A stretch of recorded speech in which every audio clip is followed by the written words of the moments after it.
құрақ көрпенің, құрақ көрпесін құрап тігіп шығу үшін бізге 64 дана 13-13 шаршы тігіп шығуымыз керек.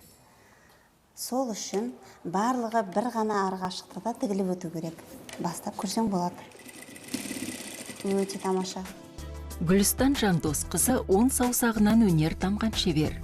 Құрақ көрпе тігудің ісмері. Жамбыл облысының тумасы. Қолөнерді кәсіп еткен қыздың жұмысында өзіндік қолтаңба бар. Қолөнершілер байқауының жеңімпазы. Құраған құрақтарымен жасауы шетел көрмелеріне шығып өз бағасын алған. Мен бірінші бір затты бастамас бұрын оны қиялымда өзім суретке салып аламын. Енді оны тігіп бітірем дегенше, мен айналамда ешкімді тыңдамайын десем де өтірік айтпас болармын. Бірақ мен одан өте үлкен рахат аламын. Әсіресе ең соңғы нүктесін қойып бітіп қараған сәтім, сол мен үшін ең үлкен демалыс. Адамдарды қуанышқа бөліп, тіпті бір таныстарымның өзі келіп, солардың көңіліне нұр сеуіп, осы менің жасаған дүниеме пақ шіркін не деген керемет десе, мен содан ләззат аламын. Бұл өнер адамның бәріне ортақ мінез. Шебер ақ көңіл, жомарт келеді. Өз білгенін өзгеден қызғанбайтын кең мінезді болады. Гүлстан сондай жан. Құрақ көрпе тігуді бала жасынан ермек қылған. Құрақ құралу деген ырым, түсініктен туған өнер. Алуан түрлі матадан көрпе құрау, шынайы шеберлікті нағыз көркемдікті шыңдайтын көшпенді картинасы. Әжелеріміз асыл кісі болған екен. Жыл сайын қолдары сәл қалтыда қалса құрақ тігіп отырады. Сонда әже бұл не үшін дегенде тірлік тіршіліктерін құралып кетсін деп. Сонда қазір ойлап қарайтын болсам, тіпті еңбектеген баланың өзі нақышын тауып құралған көрпеде нетсе, оның психологиясы, ой өрісі керемет дамиды екен, керемет бай болады. Әрі түстері ашық, алый, сондай бір әдемі үйлестірілген неде, оның ойлау қабілеті де өте мықты болады екен. Тұрақты болады, және жанашыр болады. Ата-анаға қамқор болып өседі ондай бала. Мейірімді болып өседі деп мен өзім солай топшаладым. Ал енді бұрынғы әжелеріміз нетер болсақ, даладағы қыргүлін, қызыл, жасыл, көк барлығын құрастырып әкеп, үйдің төріне төсеп қойғанмен бірдей деп мен өзім солай бағаладым.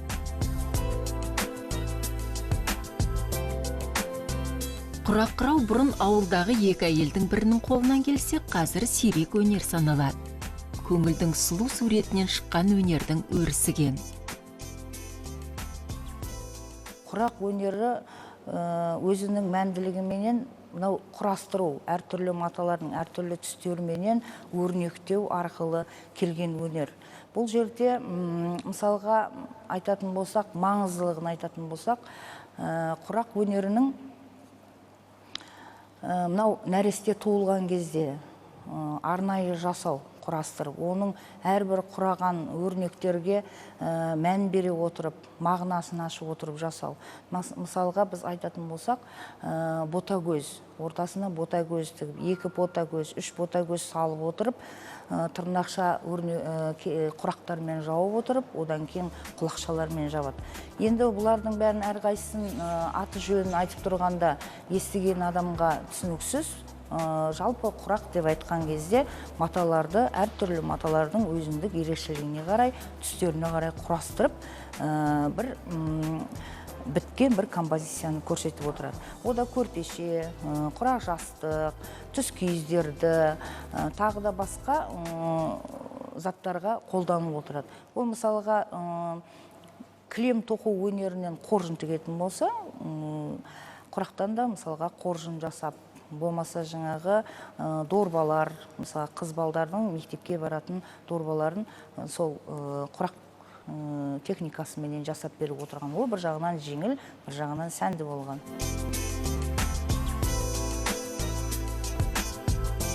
Құрақ құрау дәлдікті талап ететін дала қолөнер шеберлерінің туындысы. Шаршы түсу, бір-бірімен бетпе-бет келу, қиықтардың қиысық болмауы бәрі есепке жүйрік көңілден шықса керекті. Өнер түрінде ерекшелігі тоқыма өнерменен кесте өнер болмаса баспа өнерге қараған кезде мынау туралықты, түзулікті, содан кейін өрнек салған кезде мынау есепті керек ететін нәрсе ол. мысалға оны төрт бұрыштап кесу, үш бұрыштап қиық жасау, содан кейін сатылай жасауы, бір-бірімен келтіруі, содан кейін мынау текшелі құрақтардың бір-бірімен қиыласуы, олардың бәрі мысалға оның сантиметр, миллиметріне сай келіп отыру керек. Бұл жаңа егер біреу кішкентай, біреу үлкен болса, құрақтың қисық болып шығатыны белгілі. Сондықтан да шеберлеріміз әрбір кескен матаның мысалға ысырап жасамай, олардың бәрінің жаңағы орнын тауып отырған. Бұл енді біздің қазақ халқының ежелден келе жатқан дәстүрі, әлі күнге шейін өмір сүріп келе жатыр деп айтсақ қателеспес болармыз. Себебі әрбір отбасында қыз басы ұзатылғанда міндетті түрде құрақ көрпе қыздың жасауына қосылады. Яғни олардың әрқайсысы әртүрлі неде, әр өңірде әртүрлі көрпелерді қолданады. Мысалы, Ақтау өңірінде 5 көрпе, күйеу көрпе, шәй көрпе, және ол жақта құрақтардың әртүрлі түрі бар. Шиғұрақ деп айтар болсақ, ол қыздың дүниесі, тірлігі, тіршілігі жылдам құралып кетсін деген ниетпен оған құрақ көрпе қосылады. Шиғұрақ өте ұсақ. Және тырна құрақ деп айтады. Тырна құрақ деп қосылатын себебі олардың жаңағы тырналар топтасы бір бағытта ұшатын болған себепті отбасының адамдарының барлығының тіршілік иелері бір бағытта, мақсаттары, өмір сүру нелері бір бағытта болсын деген ниетпен әжелеріміз шиғырақта қосып отырған.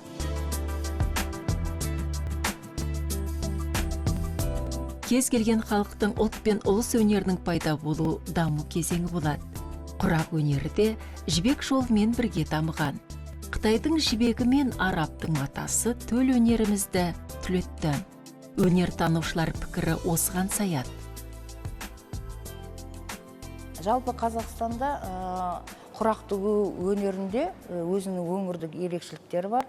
Мысалға біз айтатын болсақ, мынау оңтүстік Қазақстанда айтайық. Олардың мынау құрақтарының бәрі қиын жолдармен тігілетіндігі.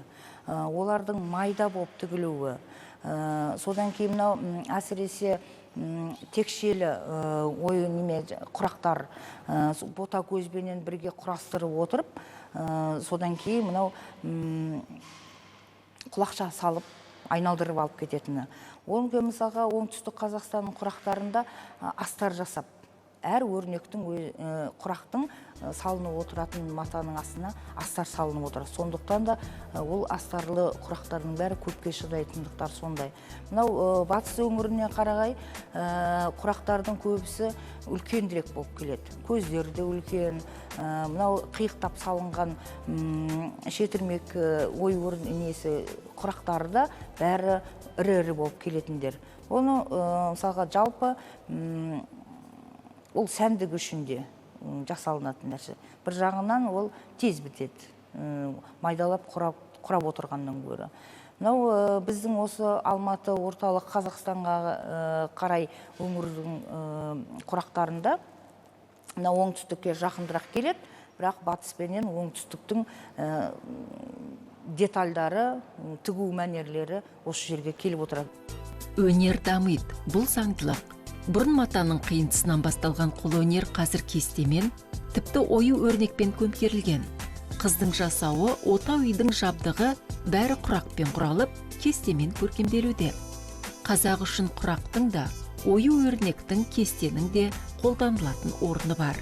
Қазір бәрі қолөнер саналғанмен, бұрын жеке-жеке пайдаланылған және дамыған.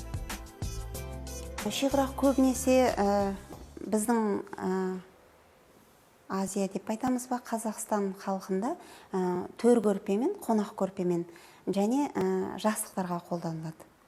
Ал енді тырна құрақ солар. Ал оюлы құрақты жамылғы көрпелерге нетуге де болады, қосуға да болады жамылғы көрпеге. Оюлардың енді түрлері әртүрлі болады. Мысалы, менің көрпемдегі коллекциямдағы оюларда төрт құбылаң тең болсын деген оюды, оның жаңағы анықтап қараса төрт жағында төрт патша безендірілген және төрт уәзірі. Яғни оны тізеден төмен түсірер болсақ, үлкен кісілер қатты сөгіс айтып ренжіп жатады. Оны тізеден төмен түсіруге болмайды. Яғни оны көпшік, көрпеге қолдануға болмайды. Сол сияқты. Кейде жағада қоюды балаққа салуға болмайды деген сияқты. Содан кейін қазіргі құрақтарда кәдімгі ою өрнектерді салып та тігіп жатыр. Ол жалпы біздің мынау солтүстік Қазақстанға құрақтардың шетіне қолданылып отырылған. Қазір жаппай сырмақ сияқты сырып жасайтын көрпелеріміз де бар. Олардың бәрі жаңағы біздің өнеріміздің ары қарай тек қана тоқыма өнерінде емес, сол матаға тігу арқылы да дамып жатқанымыз біздің қазіргі кезде көріп отырмыз. Енді бізде кейбір шеберлеріміз айтады, ою өрнекті біз таңдап саламыз деп, келісімді қылуымыз керек деп. Ою өрнек қазақ үшін бұрыннан қастерлі. Тіпті ою өрнекті қолөнеріміздің ұлттық нақышты қолтаңбасы деуге де болады. Ер тұрманнан бастап ыдыс аяққа дейін ою ойылып өрнек салынады. Бірақ оның бәрі шебер қиялының жемісі. Құрақты, оюды, фьюжн деп айтады ғой, барлығын кейде бірнеге тоғыстырып жататын да болады, бірақ бұл жерде түстердің де үйлесімділігі қатты маңызды, өте маңызды. Себебі көбінесе мен табиғаттан да мысалы аламын. Бір-біріне жақын түстер болып тұрса, енді бір-біріне өте тым алшақ кетіп жатса, әрине үйлесім таппай жатады. Бірақ жібек мата мен торғын матаны бір-біріне құрастырып үйлесімдігін таптырып жатса, ол енді шебердің шеберлігіне байланысты деп ойлаймын. Бірақ түстері де өте маңызды рөл атқарады. Құрақпенен оюды екеуін бір-біріне келістіріп тігіп жатырмыз. Сондай қазіргі заманға сәйкес. Бұрын құрақты бір бөлек өзін ғана құрайтығымыз, ол көрпе болып шығатығын. А мынау ою менен қосылғанда бұл қазіргі технология менен төсек жапқыш болады, диванға жапқыш болады, әртүрлі. Қазіргі мебельдердің қосымша мыналар сәйкес келтіріп айландырып алып кеткенге соған Гүлстаннан келіп үйреніп жатырмыз. Қазақтың құрақ құрайтын тігінші қыздары да, кестеші келіншектері де суретші. Олардың суреті кесте мен құрақ көрпе. Көріністі тұмса табиғаттан алады. Мені көбіне кесе пайдаланам табиғаттағы шынайы нелерді. Жапырақ мысалы сарғайғаннан жасылдан сарғайыңқырап кетеді ғой, сол сияқты. Күн таң атқаннан батып бара жатқандағы түстер бір-біріне үйлесім тауып тұрады. Осының барлығы тірі табиғаттан шынайылық тауып тұратын түстерді көбінесе жақын тұтам. Жақсы нетем қолданамызге.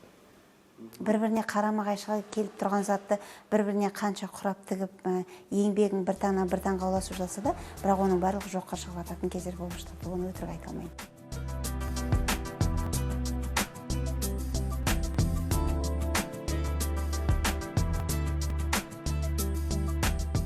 Бұл кәсіппен айналысып келе жатқаныма 10 жыл болды. 10 жыл болды дей тұрғанмен, болдым деген болдырады, толдым деген төгіледі, жеттім деген жығылады деп бекер айтылмаған ғой. Сол сияқты менің де әлі үйренетінім өте көп, бәрін білдім, толдым деп айта алмаймын. Бірақ дей тұрғанмен, оңтүстік өңірлерден, Қызылордадан, Шымкенттен, ол жақтарда пар-пар мен алады. 2 қызыл көрпе, 2 көк, 2 жасыл төр көрпе қылып. Ал Ақтау жақтарда бүткілін бір түстен алады. Қонақ көрпені, мысалы бір қыздың артынан жасау тіктіретін болса, 5 көрпе алады, яғни барлығы бір түстен болады. Ал енді Алматыға келер болсақ, ол жақта 3 көрпе алса, 3 түрлі түстен болып шығады. Қазақстан өнері де, өрісі де тең дамып отырған ел. Экономикасымен қатар, ұлттың руханияты да жаңғыруда. Қолөнер соның бір парасы. Ұлттың асыл қазынасына сұраныс та демеу де бар.